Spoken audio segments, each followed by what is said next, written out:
Another day, another story. So, ito na nga ika-third day namin sa Siquijor and pasensya na kayo kung super late upload na talaga ng mga vlogs ko lately. Nag-New Year na, nag-Christmas na, nag-Valentine's na, pero yung vlogs natin is pa-November pa rin. Well, wala namang bago doon pero pasensya na talaga kayo. So, ito na nga, maagang-maaga pa lang umalis na kami ni Leo sa bahay dahil sinusulit talaga namin yung bawat araw na nandito kami sa Siquijor. So, ang first itinerary namin for today is isa sa mga favorite place ko dito sa Siquijor, ang Cambugahay Falls. So, bago tayo makapunta sa mismong falls, magre-register muna, tapos magbabayad ng environmental fee, tapos bababa na tayo sa mahabang hagdan bago ka makapunta sa mismong falls. Itong ipapakita ko sa inyo is sneak peek lang ng pinaka-vlog ko sa Cambugahay kasi balak ko sanang gawan siya ng separate vlog kung ano talaga meron sa Cambugahay, kung bakit ko siya gusto and all. Pero masasabi ko lang is, isa talaga to sa favorite place ko dito sa Siquijor. Pangalawang balik ko na dito. And masasabi ko is recommended talaga na pag nagpunta kayo dito, is puntahan nyo to kasi napakaganda. Pagbaba namin ni Leo dun sa pinaka-falls, umakyat pa din kami ng pataas dahil meron naman level-level yung mga falls. Tapos dito namin napili mag-stop sa ika-third falls. Tapos, yan, nag-swimming lang kami. In-enjoy lang talaga namin yung lamig ng tubig. Kasi nga alam natin, pag falls is malamig talaga yung tubig. And, ito talaga yung favorite ko kasi nga, tubig tabang siya. Hindi masakit sa skin, hindi masakit pag nagsuswimming ka or dumidilat ka. As in, na-enjoy ko to kasi abot ko rin. Yan, itatry ko pang takpan yung camera pero ang ending hindi ko talaga kaya kasi napakaliit ng kamay ko or ng braso ko. Habang ine-edit ko nga tong vlog na to, na-miss ko yung feeling ng paglangoy dito sa may Cambugahay Falls. At wala rin akong ibang masabi or magamit na word para i-describe to, kundi maganda, malinis, at talagang refreshing kapag nandito ka. Namimiss ko na naman yung feeling na mag-swimming dito. Nang masulit na nga namin yung pagligo dito, umahon na din kami and it's already 9 AM at medyo may araw na din. At marami na ring tao ang pumupunta dito kaya nagpasya kami pumunta na sa next destination. At kailangan na naman natin umakyat sa napakahabang hagdan at siguradong hiningal talaga ako dito. Alam nyo ba, dito sa Siquijor matatagpuan ang pinakamatanda at pinakamalaking kumbento sa Asia. Ito ang Lassie Convent. At sa tatawid lang or sa tapat lang nito, dito naman natin matatagpuan ang San Isidro Labrador Parish Church, kung saan ito naman yung pinakamatandang simbahang Katoliko dito sa Siquijor or mas kilala ito bilang Lassie Church. At dahil basa nga kami ni Leo, kahit gusto ko ipakita sa inyo yung loob ng church, hindi ko na ginawa bilang respeto na lang din sa bahay-sambahan. Next itinerary namin ni Leo is malayo din talaga. Siguro nasa 35 to 45 minutes nagda-drive si Leo at kahit mabilis yung takbo namin, is ganun pa rin yung inabot mula dun sa pinanggalingan namin hanggang dito. May madadaanan din ditong Wildlife Rescue Center na vinidyoan ko lang pero hindi na namin pinasok or tinignan. And then itong dinadaanan namin is man-made forest daw, sabi ni Leo. And then yung pupuntahan namin is nasa dulo nito, which is yung Salagdoong Beach. This is my second time to visit this place. Marami talagang nagbago or na-renovate din yung may-ari dito. And masasabi ko na gumanda naman talaga siya. May mga nawala lang na gusto namin dati like yung bridge. Pero overall okay naman talaga to. Isa din siguro sa mga pinupuntahan ng tao dito, etong place na to kung saan pwede ka mag-cliff jumping or cliff diving kung ano man gusto mong gawin sa cliff na to. So ito na nga, papakita ko kung gaano siya kataas pero hindi ko lang alam kung ma-justify ng paano ko siya vinidyo kung makikita nyo kung gaano to kataas at nakakalula. Siguro itong platform na tong nasa video is iyan yung easy level.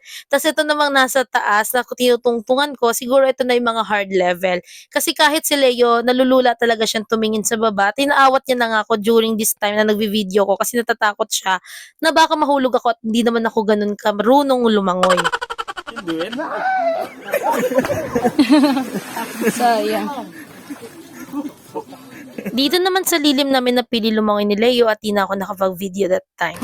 Nakakapagod kasi akit na naman tayo. Ito yung pagkataas ng kasiyahan. Minsan, kailangan mo talagang para makauwi ka, tataas ka na naman. Yung technique ko minsan, ganito umakyat. Para hindi masyadong nakakapagod. Pag ito, try nyo minsan. Tinry ko to sa Rizal eh. Yung nag-swimming tayo. Pagod ako. Okay na, bye. Mamaya, sama kayo. Next destination naman namin ay dito sa may Pitogo Cliff. Ang babayaran lang natin dito is entrance fee worth 30 pesos and yung policy is pay as you enter. Dito nga sa kabilang side, nagbabayad na si Leo. Tapos meron din sila dito mga tinitinda na iba't ibang souvenirs like ref magnet, keychain, and etc. Kaya daw siya tinawag na Pitogo kasi ang mga puno na yan Pitogo. Ngayon ko lang nalaman. Yan yung tour guide ko. Malaki ang place Kuya dito. Leo. Ano pangalan niya, sir? Kuya Leo, ma'am. Kuya. Kuya Leo. Kuya Leo. Pagbas natin sa mga puno, makita naman natin itong breathtaking view. Wow. It's so wow and nice. Come on guys, let's check the view.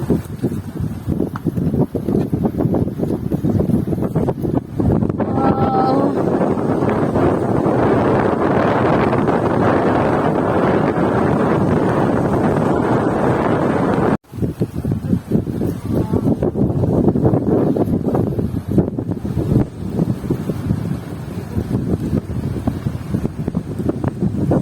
Alam niyo ba, if you will check TikTok reviews about this place, dito sa mismong cliff na to, nagki-cliff diving or nagki-cliff jumping yung mga tao. Tapos may nag-a-assist lang sa kanila sa baba. And then para makaakyat, meron dyan hagdanan na mahaba na hindi ko na video na naman. Hindi ko nga lang nagawa yon kasi una, hindi papayag si Leo kasi delikado daw. Pangalawa, meron na kaagad disclaimer sa amin pagpasok pa lang na pwedeng tumingin pero bawal tumalon or bumaba kasi walang mag-a-assist. At the same time, malakas daw yung alon during that time. Pero kung talagang adventurer ka naman, isa to sa mga recommended place ko to visit kapag pupunta kay Siquijor. Next na ginawa naman namin ni Leo is pumunta naman kami dun sa nagpaparenta ng motor. May motor naman sila doon kasi yun yung ginagamit ni Daddy. Kaya kailangan ni Leo rumenta ng another motor para gagamitin naman namin pag namamasyal-masyal kami. After namin magbayad dito, pumunta naman kami or tumawid lang kami sa kabila para naman pumunta dito sa may San Juan Beach. Kitang-kita sa video na pinilit mo rin ng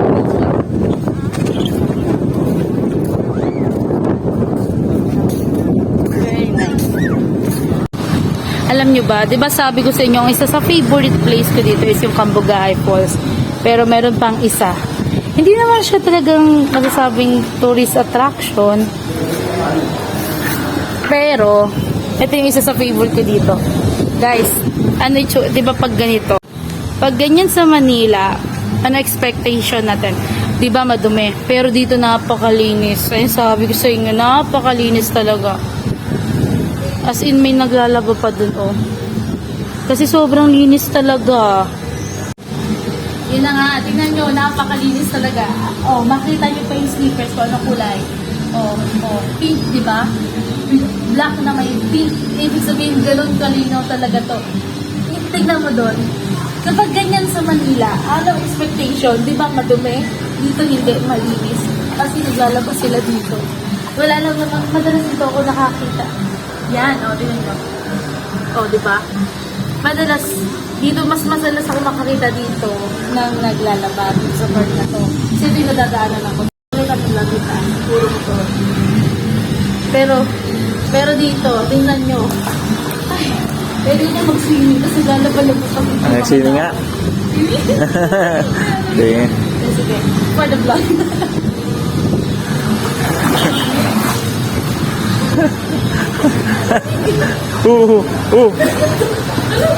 Lakas niya.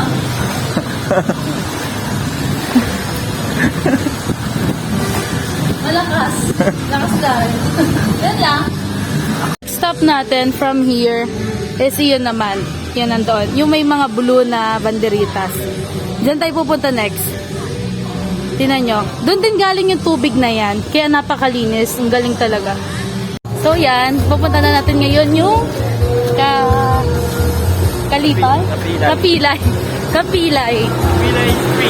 Kapilay Spring. Alam nyo ba dati, wala yung stage na yan dyan. As in, open lang talaga siya. Tapos may isang bridge lang. Tapos yan lang. Ito yata yung main park nila dito. Hindi lang ako sure. Yan.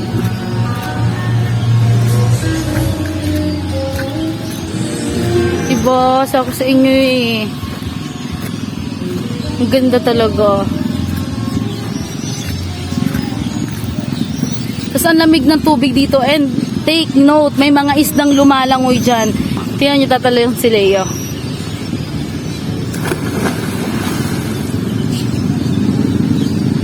When I said, I told you so.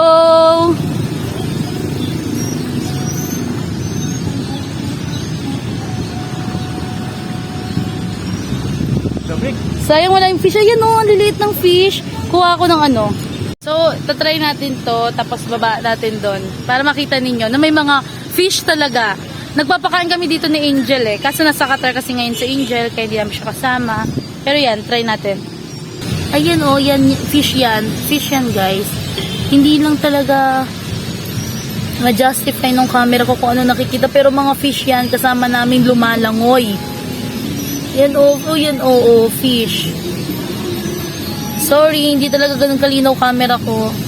Yan, lalapit sila, Yan, lalapit sila.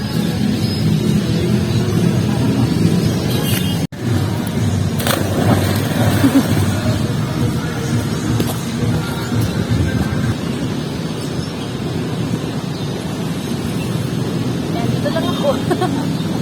Ito na yun.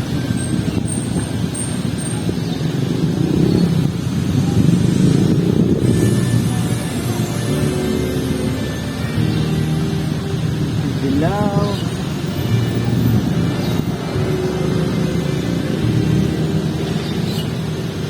Labas dito.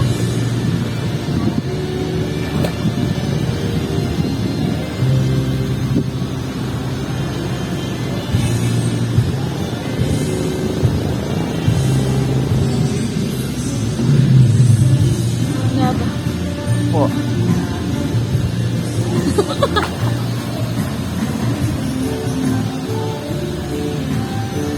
Meron pa yan dun sa likod. Hindi ko na pupuntahan.